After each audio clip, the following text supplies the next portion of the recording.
Good morning. Going to do a video today. Kind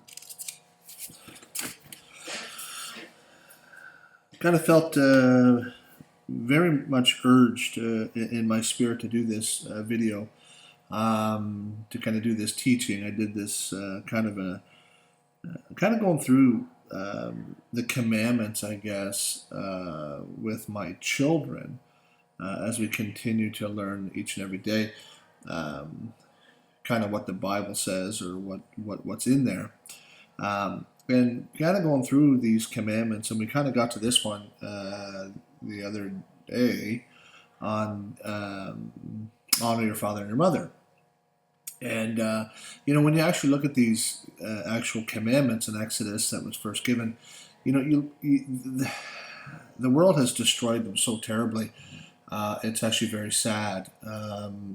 There's so much meaning to what he's actually saying, and how it actually applies to the reality of the creation itself.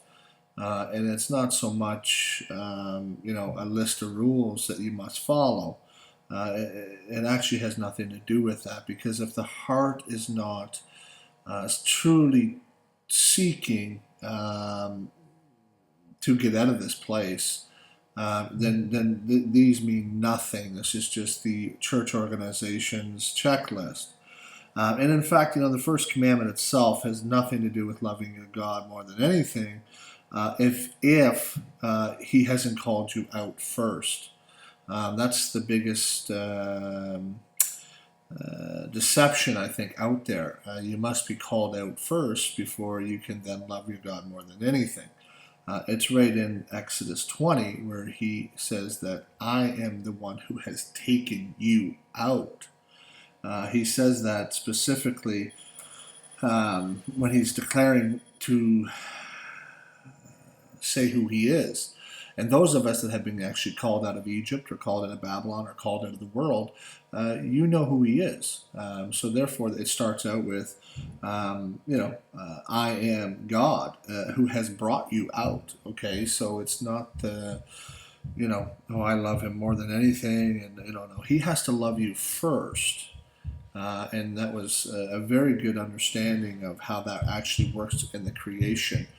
If God never loved it first, it would not be here. No different than mankind, no different than the animals. It's a process of examples that God has given us. And the reality is that going through this, it's very good to go through these and have a deeper understanding of what's actually being said. So I figured today, I'm going to go over this commandment in particular. And this commandment here has been the downfall of this so-called earth that we live in, the downfall of everything. It's absolutely the downfall of mankind. And it's because they don't honor their father or their mother. And I'm going to show you some things and go over some things that might not mix well with you. You may not like what I have to say, but there's a lot of back and forth here with this, especially with the New Testament in regards to what honor your father and mother truly means. But when you think about what Christ said about how how can you love a God that you do not know, you do not see, but yet you can't love me, who you can see and who you can feel.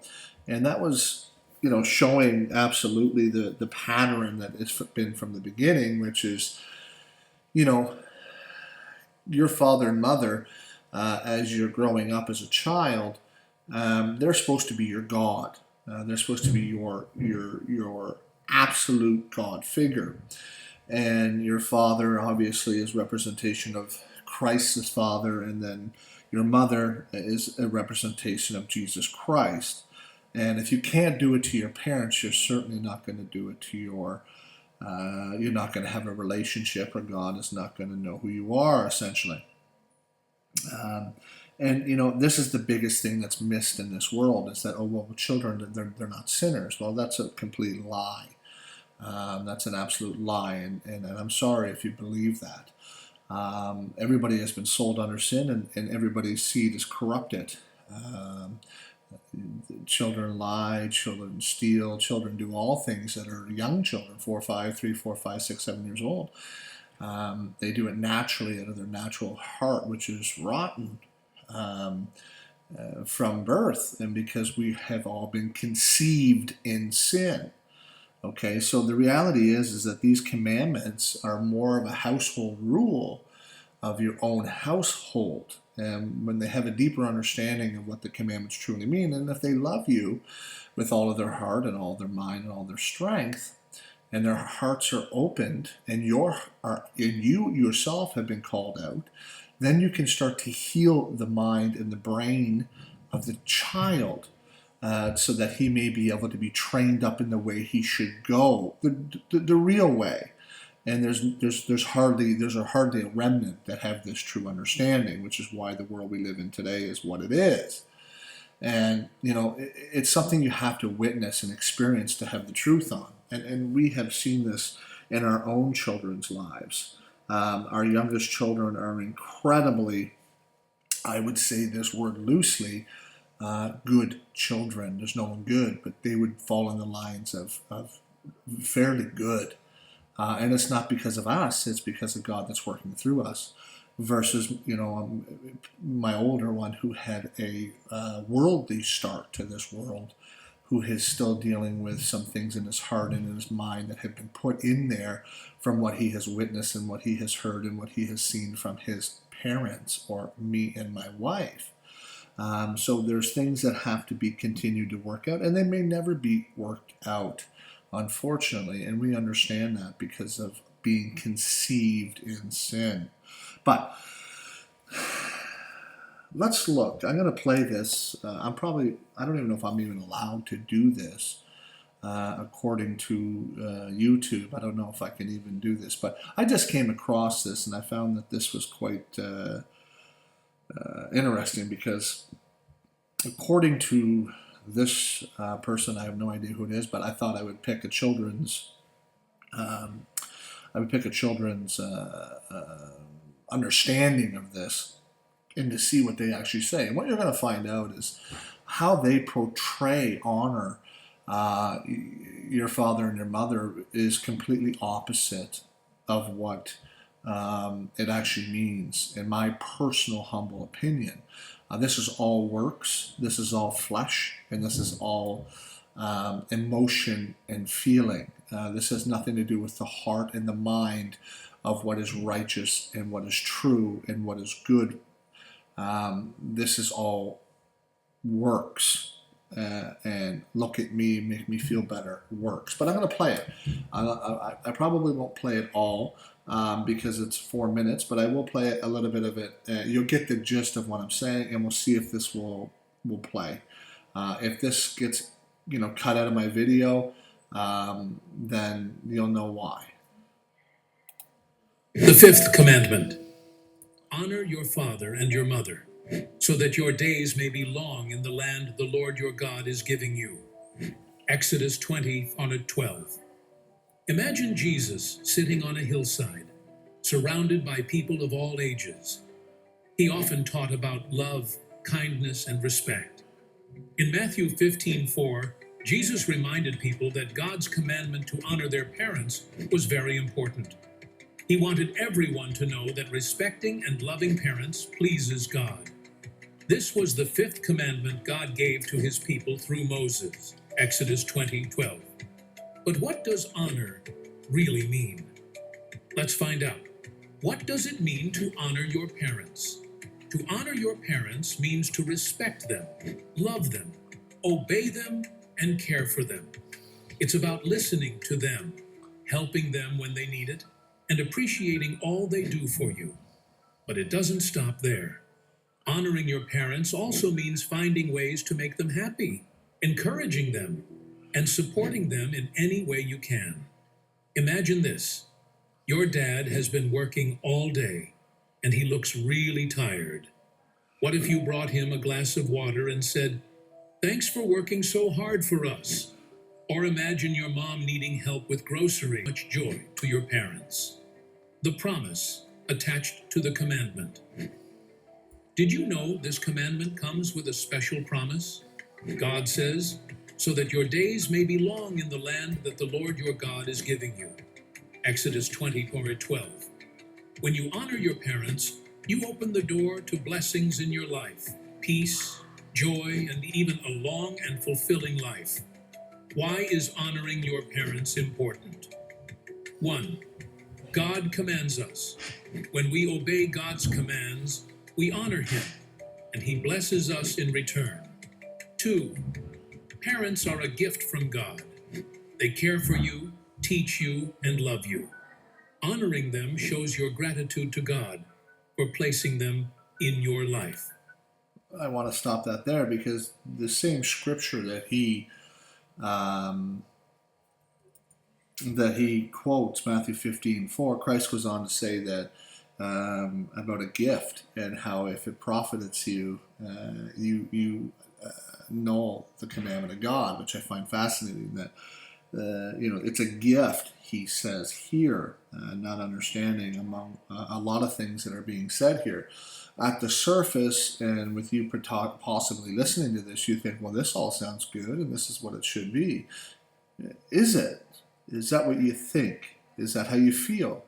You feel if a cup of water at the end of the day is going to make you feel better. Or if you're helping mama with some groceries, is that going to make you feel better? This is the teaching that they're giving you here. But one thing important that I want to touch on today, which is part of my video, is a promise is attached to it. And it's actually from Ephesians 6. And the promise actually has to do with something much more important that is not understood, which is tied to actually Genesis 26, with Abraham being given a promise to inherit a land that will be full of milk and honey, or richness and sweetness, or goodness. And we're going to go over that today in regards to how this commandment itself is tied right to the so-called promised land that you've heard about your whole entire life, which is that country that is completely corrupt and completely destroys everything in this entire world. That land, and that land that every single one of the world governments and politicians bow down to. In the same place, the same land that they don't even believe in Jesus Christ or Yeshua HaMashiach or the Lord or Christ, whoever he is. They do not believe in him. As we continue. Ways to honor your parents. 1. Listen and obey. When they guide you or give instructions, follow them with a cheerful heart. 2. Help out. Look for ways to make their lives easier, like cleaning up your toys or helping with chores. 3. Encourage them. Say kind words like, I love you, or thanks for all you do for me. 4. Support them. If your parents need something and you can help, whether it's a gift or a simple favor, step in. Pray for them. Ask God to bless your parents and give them strength. Jesus himself set an example of honoring his... I think we've heard enough of that. It's very sad. This is what is being taught and has been taught for a long time.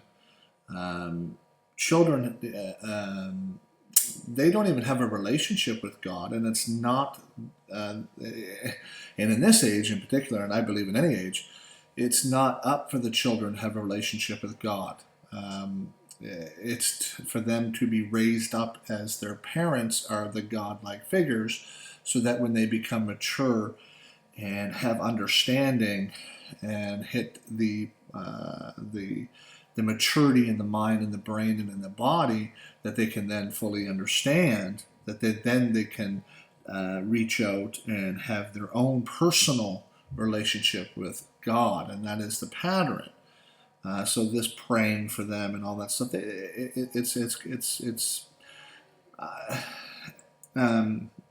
anyway. Also, too, there's a huge difference between being nice and being good. That's something that people don't understand. You know, anybody can be nice, right? Anybody, and this is all just being nice, saying nice things, doing nice things. I mean, but the heart could be tremendously wicked and evil and complaining. So that's all done in vain. This is not how you should be teaching your children. Um, it's very sad. You know, being good, which no one is a lot different than being nice. I'm sure there's the many serial killers and rapists and pedophiles and murderers and thieves, and I can go on and on. I'm sure they're nice to your face too. But what's in their heart? What's in the heart of a man? Well, it's completely evil, right? So, though the first tip this person gives is relatively good, listen and obey. That is a very good point. But the problem is that when you're conceived in sin and you do not have the first commandment applied to you because you've never been called out, and therefore you have been turned and changed, this becomes impossible. Very much impossible. Now, there's two ways that the listening and obeying happen. One, the child will listen and obey, not so much in this age, it's completely corrupt and destroyed. The children are completely wicked, unfortunately, and that's because of the parents. But the one way that it would happen in this age, if it does happen, is the child is terrified. He's abused. He's beaten. He's physically or mentally abused, sometimes even sexually, whatever the case may be. And then there's others that would listen and obey because they would have some sort of fleshly respect, but inside their heart, unless you're going in the right way or you have been brought up in the only way, it's done in vain. This is the problem with these commandments. These commandments are given to the world as if it's a set of rules, and there's many people that think that the Bible itself and Christianity and everything is hypocritical because there's a set of rules that they proclaim to follow, but yet they themselves behind the scenes do the opposite. Well, this is who the Pharisees and the Sadducees and the scribes, this is what these people are. It's the world. It's not these. It's the church. It's people. So the reality is on this is that it's very sad to see, but this is why it's important to understand that, in particular this commandment where it says honor your father and your mother. The world's honor, the world has proclaimed honor to actually mean, essentially give a gift, or he's honored here at this convention, or he's given a gift or a prize, right? That's kind of what an honor means. But what does honor truly mean? Well, honor in a biblical understanding or understanding of honoring God would mean fear, revere, or fear Him. Fear your father and your mother would be a more, I would say, a more correct understanding of the actual so-called commandment. Fear them, but not in the worldly fear, because again, the world has destroyed fear, just like it has destroyed honor, just like it has destroyed all of the words that mean something that is totally different than what is portrayed. Fear today is they're scared, they're uncomfortable, they're terrified, oh, they're going to get hurt, oh, this and that, which has nothing to do with the true fear, or the fear or revering God. Fear itself is the key to knowledge. God tells us that many times, that with fear begins knowledge. Okay, fearing the Lord is the beginning of knowledge.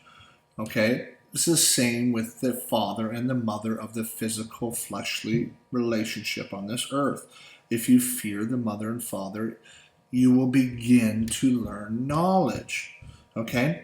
But fearing, which is a deep respect, okay? Fearing is a deep respect of somebody that will motivate you, gives you the ability to be motivated within the mind to do what is right.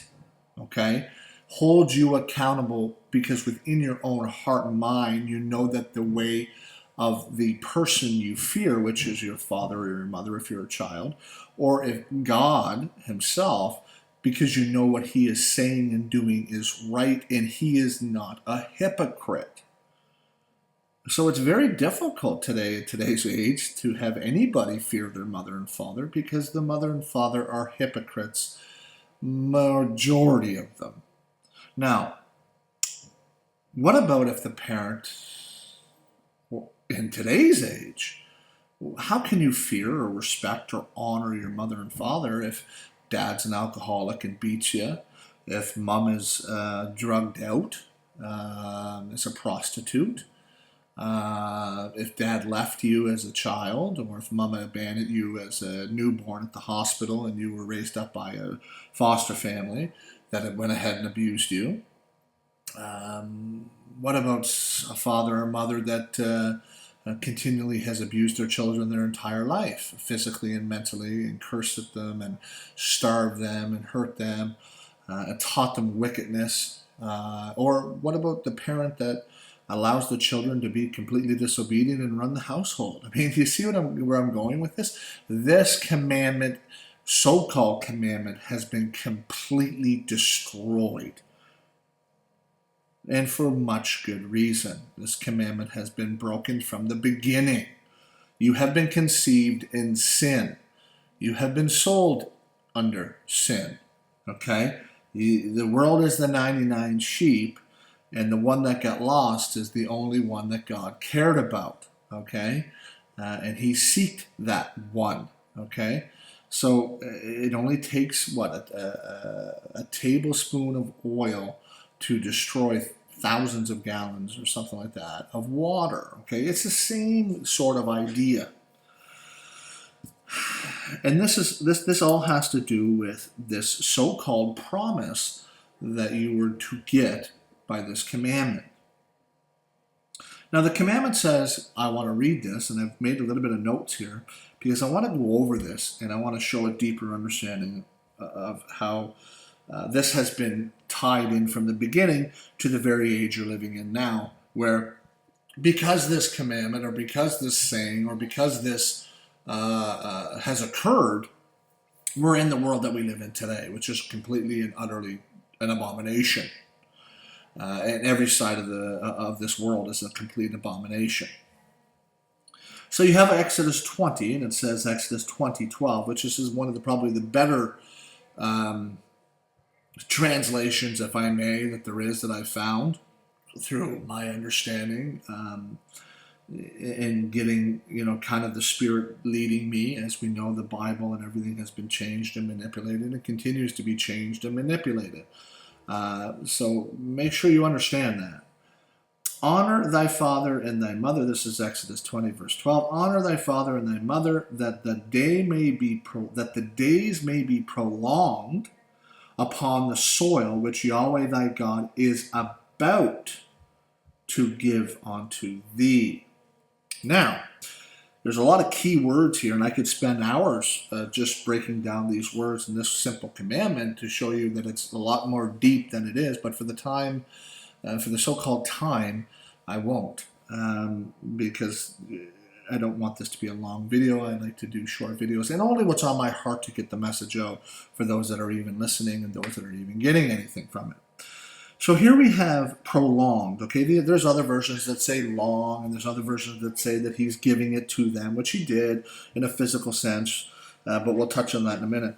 But he says here, it says here that prolonged. So what does prolonged mean versus long? Well, long in definition, and by the way, you're looking at the so-called promised land that everybody's fighting for, right? And if you have any understanding that everything is a lie, it makes you wonder if this place actually is still if that place is actually what it is. But anyway, Prolong versus long. What does prolong mean? Well, prolong means it doesn't have an end and it's continuing, or it has an end but it's not been told. Okay, so prolong doesn't have a set end time. Where long, per definition, would mean that it's a long period of time but always has an end. Okay, it would have an end period to it, like that burn is long. Well, the burn doesn't continue on. It's long, but it ends. That road is long, but the road does end. Okay, that house is very long, but it ends. Okay, that field is a very long field, but it has an end. I hope you're catching my drift here, as the world would say, a drift, right? But we have here prolong, which is a better understanding, because it's a set period of time that is continuing.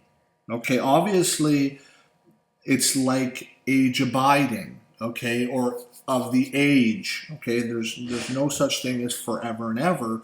That's an English translation. It's either age abiding or age is, which means it's a set period of continuation, but doesn't mean it's going to end, and it doesn't mean it is ending. Okay, we have to be careful. So the prolonged here is very important because it gives you an understanding that there's a time period of so-called time that it continues. All right, it is a continuing. All right, which is ties right to the end of the book, which is New Jerusalem, and that you so-called live forever and ever, or age abiding, meaning that there is a continuing time until somebody or something ends it.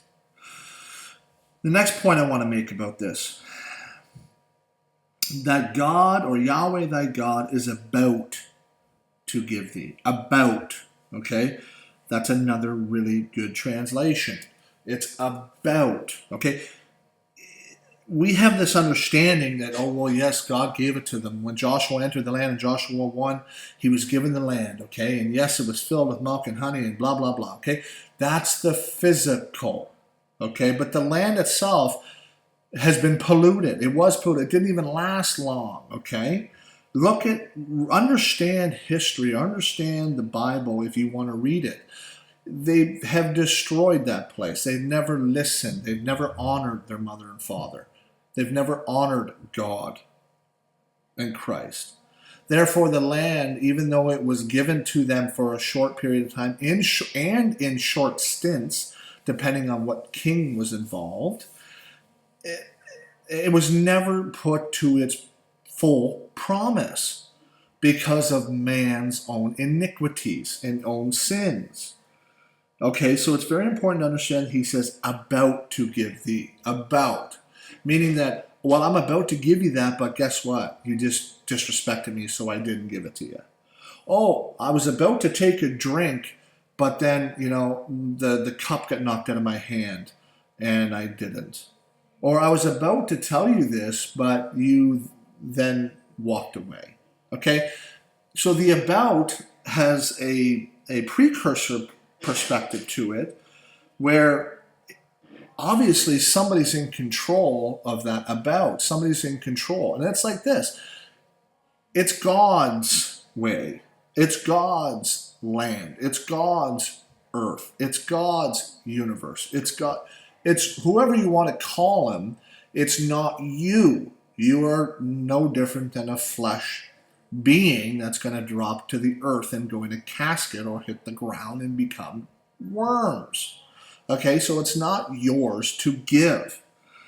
All right? But the pattern is there for you to give to your children, of course, which is just another pattern. But as we continue to stay on here, we have this understanding that what this so-called honor is tied to Ephesians 6. So Ephesians 6, which is what I want to talk about, tied to this, and I hope this comes up, but Ephesians 6 says, children, obey your parents in the Lord, for this is right. And that would be the right thing. Unfortunately, that doesn't happen. Honor thy father and thy mother, which is the first commandment with promise. promise. I'm not going to break these words down. You have this promise that's tied to the so-called promised land. It's the only commandment that actually is tied to what God had promised Abraham, which is a swearing, which is another word for promise, a land filled with milk and honey. Honor your father and mother. This is the first commandment with a promise. All right? Now, have we received this promise? That's a question for you. Do you feel you have received the promise? Do you feel that this land or this earth is filled with the promise of milk and honey? Shouldn't be difficult for you to understand or difficult for you to figure out if that's been the case, if that's ever been the case. So it's obviously, in my understanding, it's not been complete yet, because nobody has honored their father and mother, let alone God and Christ. Okay? Nobody has, unless they have been given the first commandment. And then they begin to honor them, or respect them, or fear them. So let's get into a little bit more and understanding how the physicality of this promise was given to Abraham. Then Moses was then given it to Joshua and to the children of Israel. Okay, we read this in Deuteronomy 34, which is before he dies in the valley. I think it's in Moab. But what we have an understanding about here is what happened with this promise. What happened with this honoring? Well, if you actually have an understanding, you sit here and say, well, we know that the promise hasn't actually come in the reality of what God had designed it to be, which has nothing to do with this earth or anything to do with this place that you live in. This place is filled with wickedness, okay? It's filled with complete abomination, okay? Physically and spiritually. Okay, physically the land is completely polluted. Everything is manipulated by man and evil. Okay, so this place is basically a graveyard. All right. So this about to give thee, even though it was given as a short little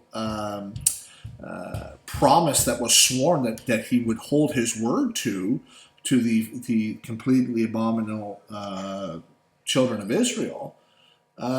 In a physical sense, that is, they polluted it as they polluted everything. Man has polluted everything. Okay, so when we look at this in the reality of the truth and what is actually promised for you and I that have been truly changed in heart and truly have been renewed and regenerated and continue to be regenerated, we look forward to receiving this promise, okay, into its fruition, into its completeness, which I truly and very much desire to have happen, either now or whenever I die. This is why I believe my calling has been in place, so that I may overcome my own personal self. So we have this understanding. Now, why is this place the way it is? Why is this place so completely corrupted? Well, we understand why it's corrupted from the beginning, of course, but there was a lot of conditions put into this that may have given us a different outcome. And let me give you an example. In Exodus 12:38, people want to skip this sometimes, but I'm going to go to it and I'm going to show you a pattern for those that are interested. In Exodus 12:38, after they're coming out of the land, and they enter, out of Egypt and entering into the so-called promised land, what do we have here in 1238. And a mixed multitude went up also with them, and flocks and herds, very much cattle. A mixed multitude. A mixed multitude left Egypt. You know what a mixed multitude means? A mixed multitude. You know what mixed actually means?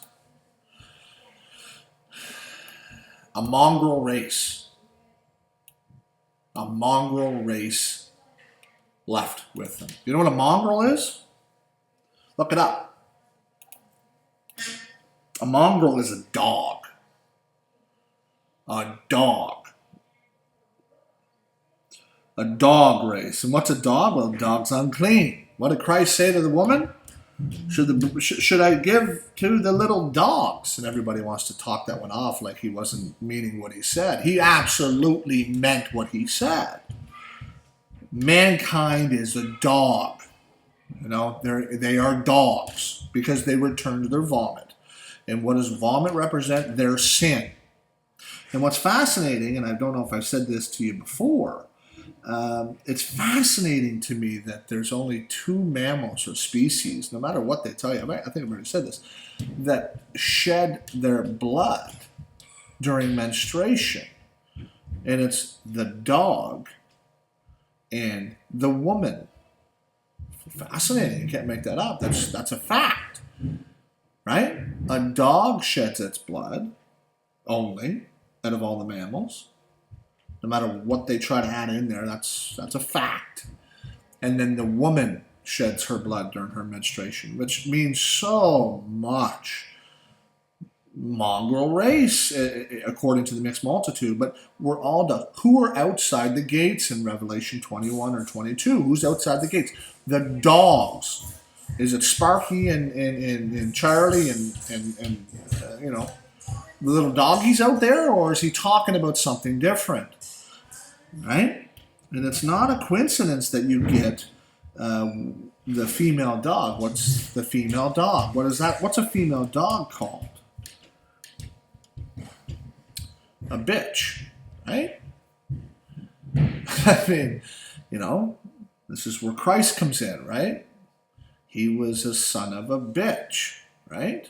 According to our saying, he was the son of a bitch. Well, who was the bitch? Well, that would have been Mary, the female dog, right? Or he's a bastard, right? Of course, he's a bastard because he has no father, right? Okay, so these are all sayings, but we have to understand that this mixed multitude has come out with Moses, or the mongrel race. The dogs came with the true Israelite. Okay, this is very interesting when we look at the understanding of honor. Okay, and we look at the understanding of the promised land. All right. I hope you're staying with me. Now we're going to continue as we continue to look at this place. We continue on the line to understand where you are. You're living in basically Canaan still. Okay, and that's because the dog race has entered in and came in and mingled with the Israelite. Okay, and then we continue on in Joshua. Okay, now we're talking the physical here. You have to understand why the promise has not been given, and why the world is the way it is, and why children are the way they are, and parents are the way they are. Okay, everything has been corrupted completely. The wickedness is encouraged. Okay, because of the mongrel race, and because of you, and because of me, before we have been changed. Okay. We have an understanding here that in Joshua 9 in particular, we have when they were commanded to come in to destroy all the Canaanites, all of them, Hittites, Jebusites, all of them, okay, they all fall into the Canaanites. They were tricked, which I'm not going to get into that word. I'm not going to break this stuff down. I'm going to try to keep this short. But they were so-called tricked by the Hivites or the Gibeonites. Okay? They were tricked. They pretend that they came from this long way, and they put, old wine and moldy bread and old sandals, and they tricked Joshua, okay? And of course, Joshua and the princes of Israel never went to God to get guidance on it. They just accepted their lie, which is exactly what man does today and has done for generations. God allows you to enter back into the vomit. That's why he vomits you out at the end of the book. That's why he vomits the people out, okay? Because they're used to their vomit. All right? So you have here the Gibeonites is what they call them. But what does Gibeon mean?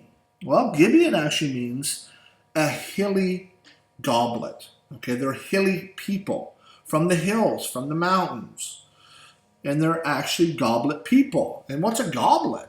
Well, that's a goblet. That looks like something very interesting to me. It's almost like the old cauldron, right? The old sorcery cup here.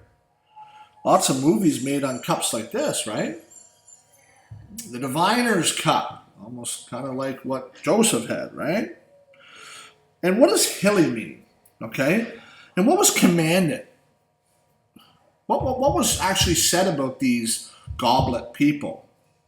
Because we're trying to understand why we are where we are, why the promise has not been given with this commandment. Right? We're going deeper here in understanding of why you're in the place that you're in, and you're all these sorrows that you potentially have, not understanding why the sorrows are here and have been here from this this entire time, from this generation upon generation being conceived in sin. Well, Joshua 9, I'll just to kind of explain that to you, but in 27 it tells you something interesting. Okay, so they're supposed to slaughter all of these people in the so-called promised land, and they didn't. They allowed them to sneak in, just like the mixed multitude. They've already kind of mixed their seed with the dogs. And, they rub off on you, right? Peer to peer, right? We're very weak as flesh. But it says here, and Joshua made them that day hewers of wood and drawers of water for the congregation and for the altar of the Lord, even unto this day, in the place where he should choose. Interesting that they would use this as Joshua commanding them to be hewers of wood and drawers of water. Interesting words. Because we know they're goblet people. We know that they're hilly people. And God always has commanded the Israelites to destroy all of the what? Carved images, all the stoned images in the hills or in the mountains, okay? Or down by the rivers, right? As the Old Testament shows us. So we have these people that were allowed to stay within and mix and mingle that are among us today and have been, nothing is new under the sun, right? And they're hewers of wood and drawers of water, okay? And what is that? What does that come to your mind? Well, they're wood and water. And what is wood and water?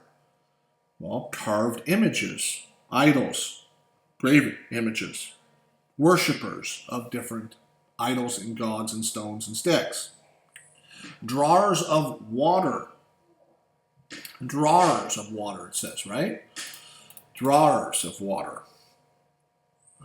To bail up water, a woman.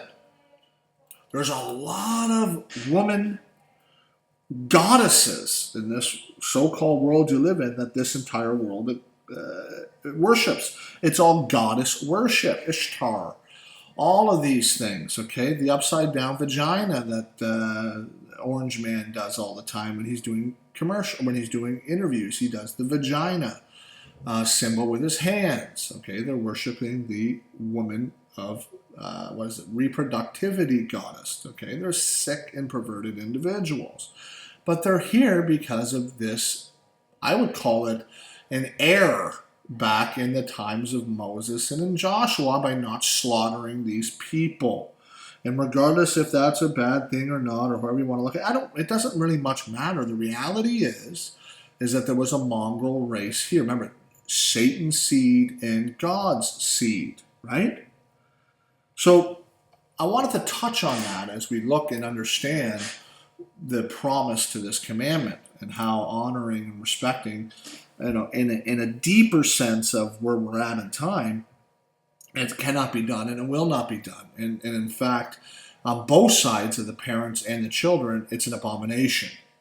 And it's been like that because of the beginning of the mixed multitude and before, and because of Eve and all this stuff. Okay, it's never going to, in a fleshly man way, get better. It will always continue to destruct until it becomes the end of an age. Okay, not the end of the world. That they've been proclaiming for years upon years. I'm not saying the end of a generation, end of an age, when things are cleansed and reset.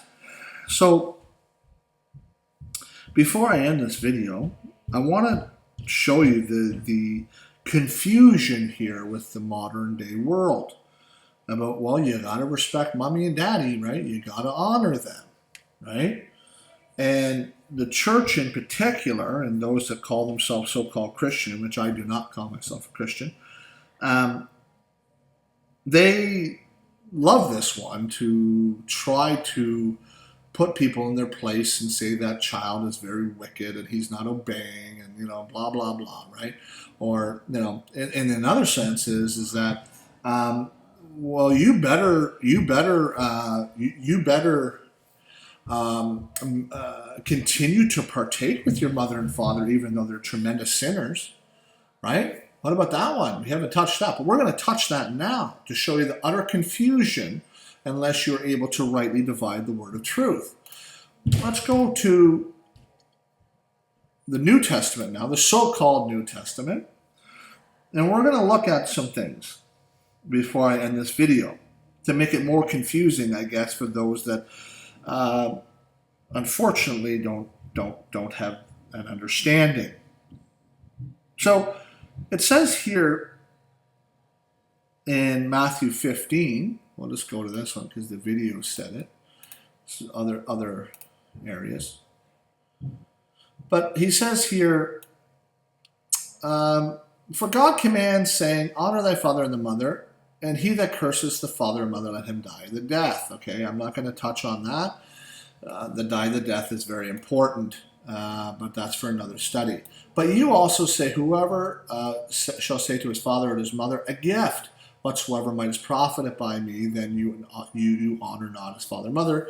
Okay, this is what was talking about. If they can make a profit from them, it doesn't matter what they do, just continue on, right?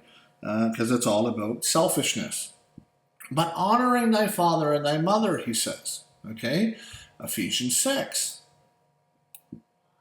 Okay, remember now, we're talking about those so-called Christians out there. Well, it's flesh, it's my family. It's family, it's blood. Okay. Honor thy father and thy mother, which is the first commandment with promise, that it may be well with thee, and thou mayest live long on the earth. Right? On the earth. Right? I don't know how many people that are truly been changed want to continue to live on this place that's ruled by wickedness. Right? It's kind of interesting to me. But now let's get to some confusion for those out there that would be a really good way to show people that proclaim to be Christian or proclaim to be people that understand the Word of God, and maybe you're still stuck in a church, I don't know. But with these commandments of you better obey, you better honor, you better respect, what does that truly mean? Well, because, let's go to Luke 14.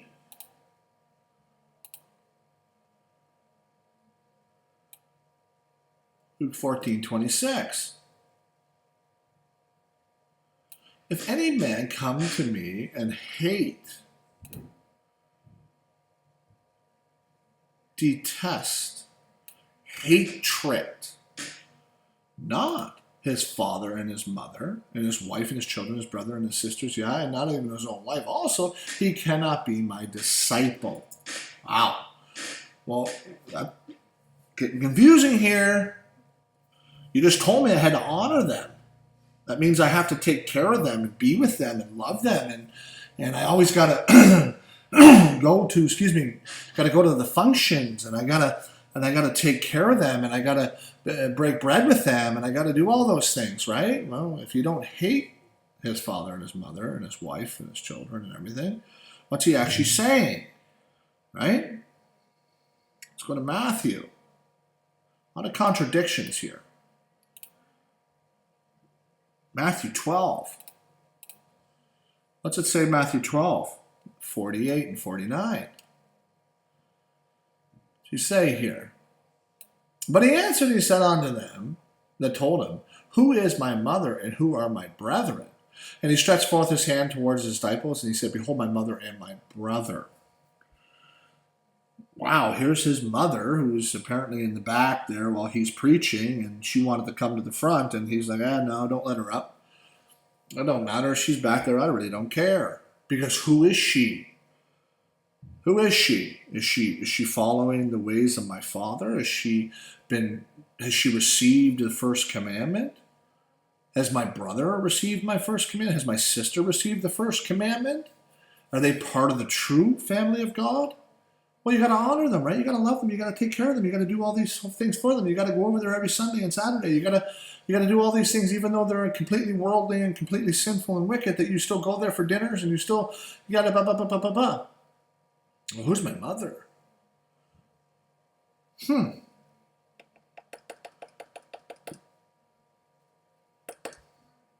Matthew 19.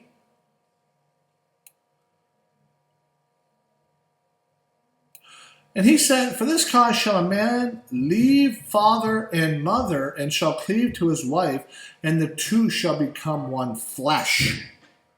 This is actually pulled from the very beginning in Genesis 2, which is a mystery, of course. Therefore shall man leave his father and his mother, and shall cleave to his wife, and the two shall become one flesh. Leave is a very weak word that they put there, of course. Forsake. Forsake. Wow. It's pretty harsh, isn't it? Forsake them. Well, that's not honoring them, the world will tell you. And they said, For this cause shall a man leave. That's another weak word, isn't it? Abandon. Forsake. Wow. Leave behind, maybe. Woo. That was a movie that they just did there a couple years ago, wasn't it? Leave Behind or whatever it was. Everything's in your face. So we have these scriptures about this so-called commandment that has created, that could never have been fulfilled and never was fulfilled, that was tied to a promise that God was about to give the Israelites, which hasn't been complete and hasn't been completely in fruition because of man, because of the dog mongrel race that we are, the female bitch, the unclean shedder of blood. The one that returns to his own vomit, right? But we are to honor them and love them, and according to the video that they're teaching their children, you're supposed to give them gifts and presents and make them dinner and, say nice things to them and, give them some water when they're gone all day working and leaving the family, and the mother is up all day gone, and you're in daycare, and you're then into school, taken care of by this indoctrinating system, and being, subject to horrific and abominational and sexualized things, and being bullied and putting things in your mind all day long, and then coming home, and then mommy's tired because she worked all day. She wasn't taking care of you, of course. She was out living her dream, and daddy gets home a little later because it's his job to go work in Satan's system in an office and bring in the money, all while you're supposed to give them water and a bag of groceries and some supper. I mean, does that seem insane to you? Because it seems completely and utterly insane to me, because we have lost our way from the very beginning, right? And then the so-called ones that have been born again, that the word calls born again, they're still holding on to the world and their family because it's their family and it's their blood, right? And it's mom and dad, right? You got to honor them, right? You got to respect them. You got to love them. You got to take care of them, it says, right? According to the video and according to the modern day church and the modern day Christian, you always have to be there for your flesh and blood family. But flesh and blood don't enter into the kingdom of God, of course. And Christ himself says, if you don't hate your mother and father, then you're not even my disciple. And if you don't abandon or forsake your mother and father and become one with your wife, who is then supposed to be the same flesh as you, serving the same God as you, is the same head as you, and entering into the spiritual family that you're desiring to be part of after you leave this wickedness. But then who is my mother and my brother and my sister, those that do the will of my Father, when Mama was trying to get up to the front to see son, and he didn't really care. So which one is it, right? Man, he puts you in a big deception here, doesn't he? You're kind of going to and fro, which what Daniel talks about, right? To and fro, wickedness will abound, all by design, because nobody has received the first commandment. It has to be given to you. It's a living word that talks to you. Honoring and deeply respecting and fearing your parents can only happen when the parent himself or herself has been received the first commandment, that they may begin to heal themselves and bring up children in a healing manner, yet still weak, yet still have the mongrel race tied to their flesh, returning to his vomit from time to time as the wife sheds her blood from month to month. Almost like a remembrance of something written right into mankind himself.